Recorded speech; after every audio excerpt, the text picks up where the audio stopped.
Rich, and you're watching CAN TV. We're here today with Alexander Perez from Equity and Transformation, an organization based in Chicago and founded by and for formerly incarcerated and marginalized people. So thank you so much for being with us today. Thank you for having me here. So give us some background about the work that Equity and Transformation does.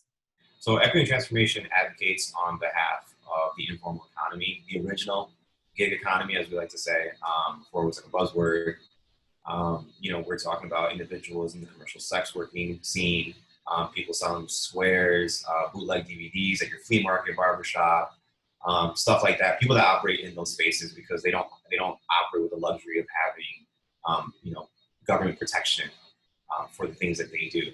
So that's typically who we advocate for on behalf of. In this particular situation, cannabis. You got guys that sell a little bit of weed in the corner or wherever they do, and those are also gig workers. And so that's where cannabis kind of falls into the wheelhouse of equity transformation as well. And so, as you mentioned, a focal point of the work that you do is around equity in the newly budding marijuana industry in Illinois. So following decades of over-incarceration of Black people for marijuana-related charges, advocates are trying to ensure the communities impacted by the war on drugs have an equal stake in the game. So talk a little bit about that history for me. By and large, cannabis has really been a space that doesn't hold a lot of equity. I mean, well before there was the formal economy, there was an informal economy, obviously. And I'm from the suburbs, so I'm actually born and raised on Aurora. The next town over is Naperville, which is a very predominantly an affluent white area. And I always like to put it like this. We would see folks from Naperville that didn't look like me that would come to Aurora to try and buy weed from somebody that looked like me. That's prior to legalization, and obviously post-legalization, we have people that look like me being forced to go to Naperville to go buy our product now. Between then and now, it's always been on the backs of Black and brown communities where we've seen over-policing, because of cannabis, whether they smelled it in your car, they didn't, they took you out of your car and they searched you and they didn't find anything, but they used the assumption, the smell of cannabis, and we've seen that historically used in communities of color to police them, over police. So when we see legalization happen, it really is the tale of two Americas. If you are from a certain area and you look a certain way, cannabis is nothing for you to worry about. It's just it's just a drug, right? And so if you're not of a certain class or color, cannabis definitely can be a big defining factor of your future. We're talking about incarceration. We're talking about if you drop dirty for a job, you've lost that ability to gain gainful employment.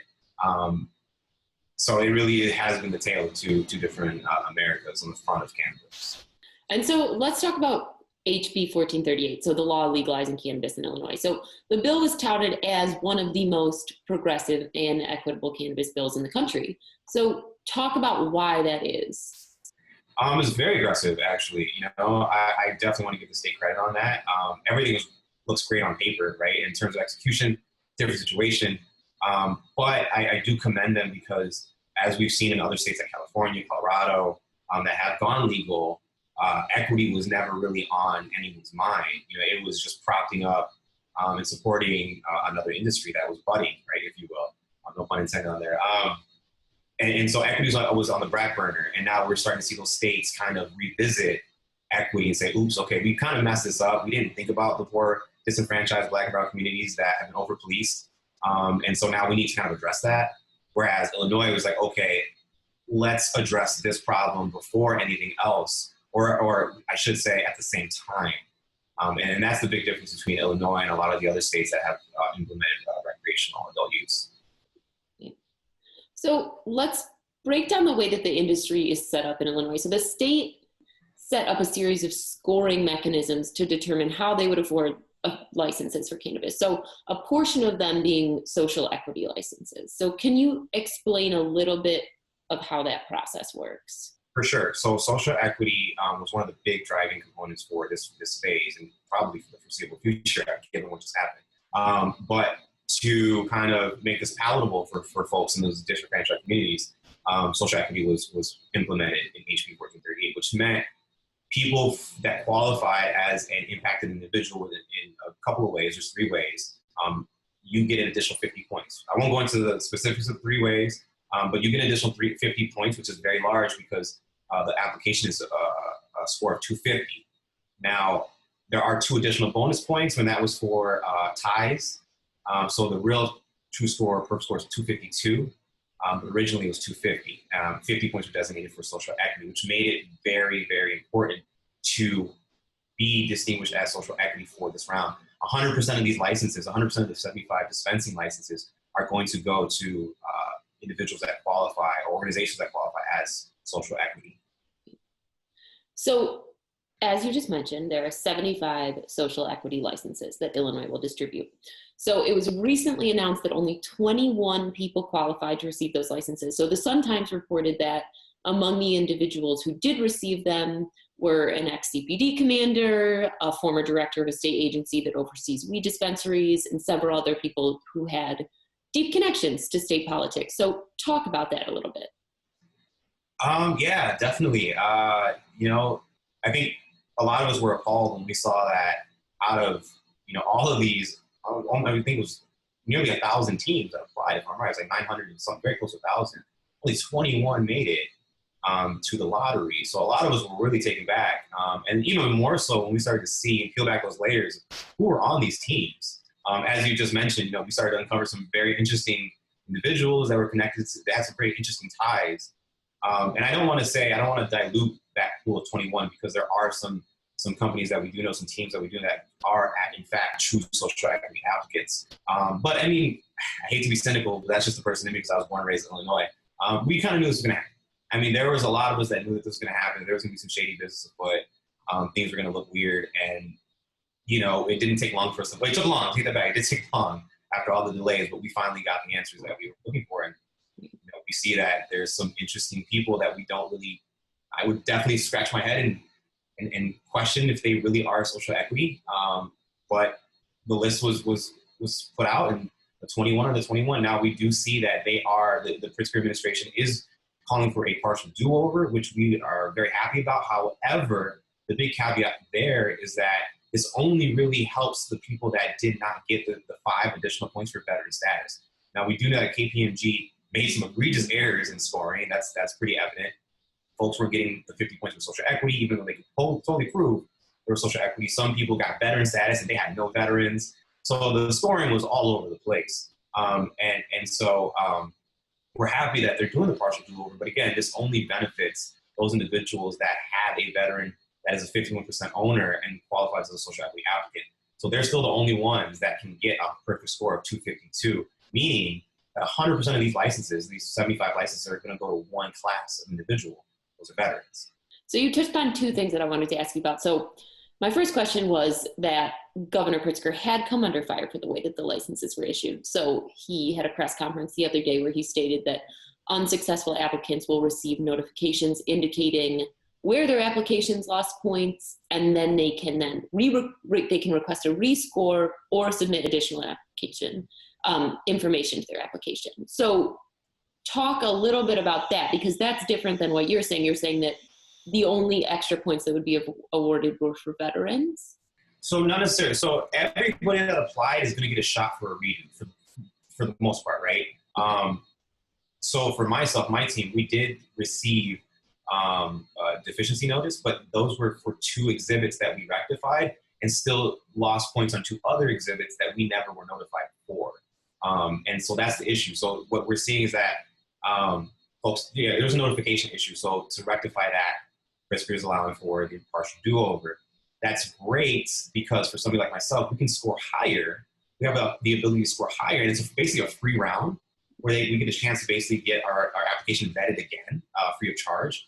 However, for somebody like myself, we don't have a veteran owner that's 51% and qualifies as an impacted individual. Therefore, we cannot get into the lottery by design.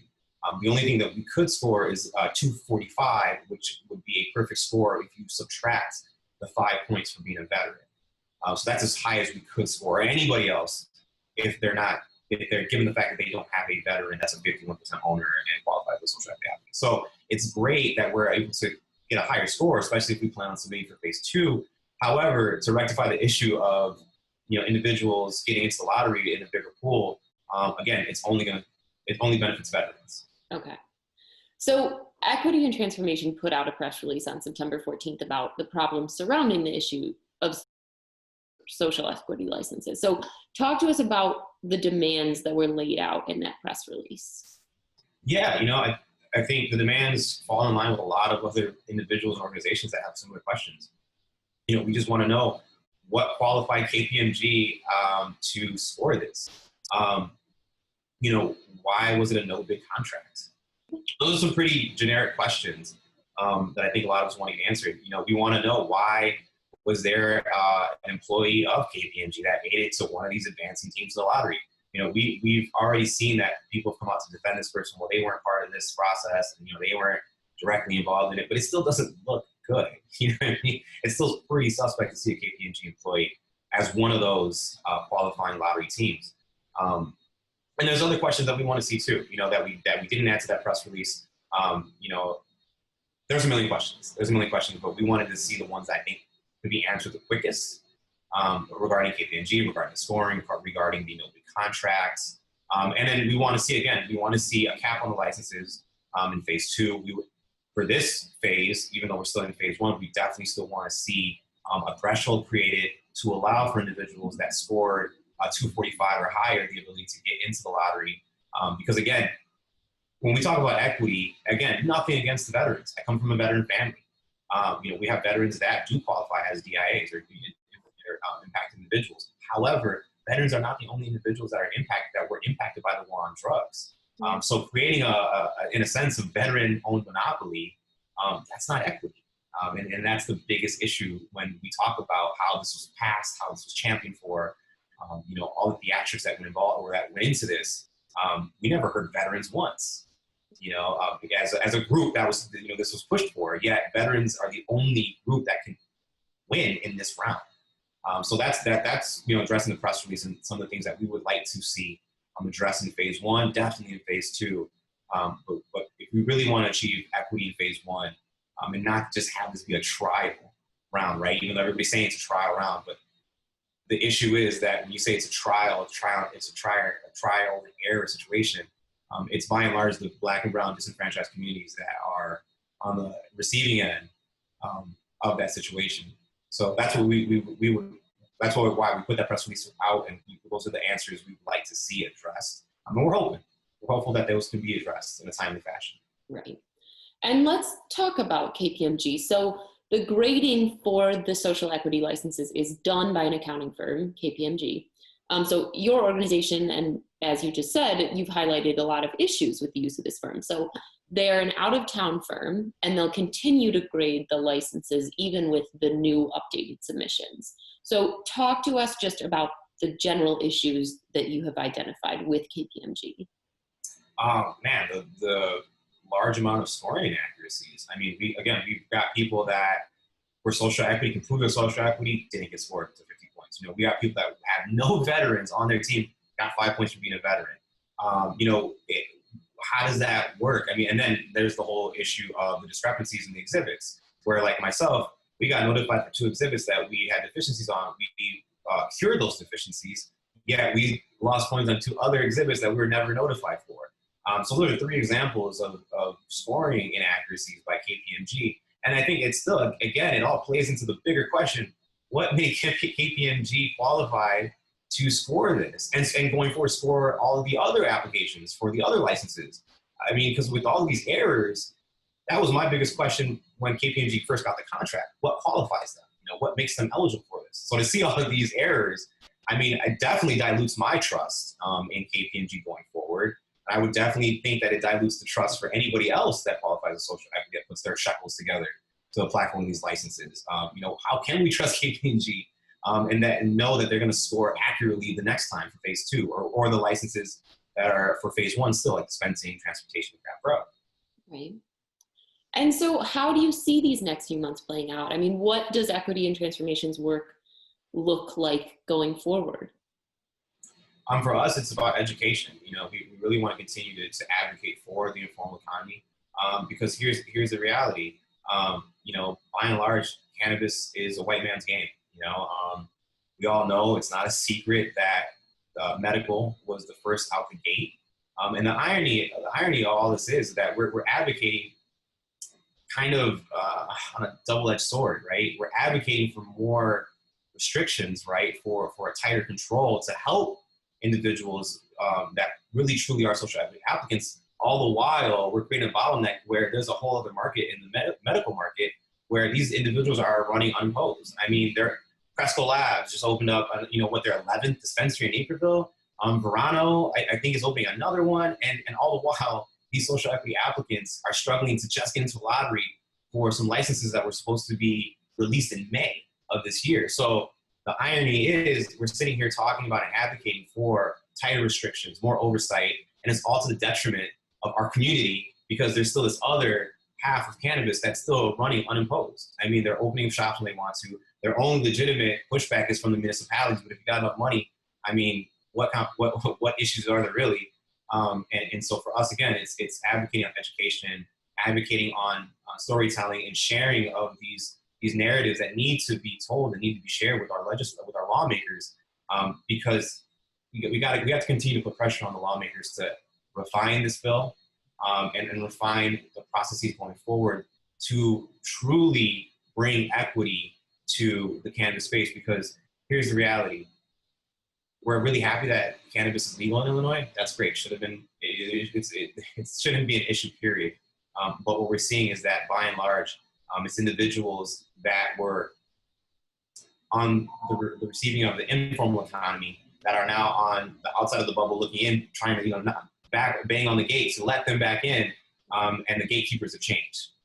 And so that's what we're advocating for. We're advocating for the people that are on Springfield and Madison selling out dime bags. We want to make sure that they're still protected. Because again, before there was a Cresco Labs and a dude in a nice suit, drinking his nice warm coffee in the morning, reading his paper on what sales are doing, there was a guy on the corner in the rain, sleet, snow, selling a dime bag to get some more, to buy some Pampers for his kid or some Similac, So those are the individuals that we really want to see. At the same time, we really want to advocate for a legitimate business that wants to come in and give back to the community. Because regardless of whether you're Cresco Labs or one of these true social equity applicants that comes out of the lottery, we want to make sure that you're giving back to the community. Because here's the reality. The war on drugs was incredibly harmful. There's no amount of work that the state can do that's going to account for the thousands of lives that are Black and brown that were destroyed by the war on drugs. I personally know individuals that have lost their lives or lost opportunities at gainful employment or a meaningful life because of cannabis. And so for me, in equity and transformation, the inches that were gained in progress, if you want to say that, do not account for the years, the decades of persecution and over-policing in Black and brown communities for something that, we're enjoying. They're making margaritas out of infused margaritas right now. So if that is any indication of the lunacy that we're seeing right now,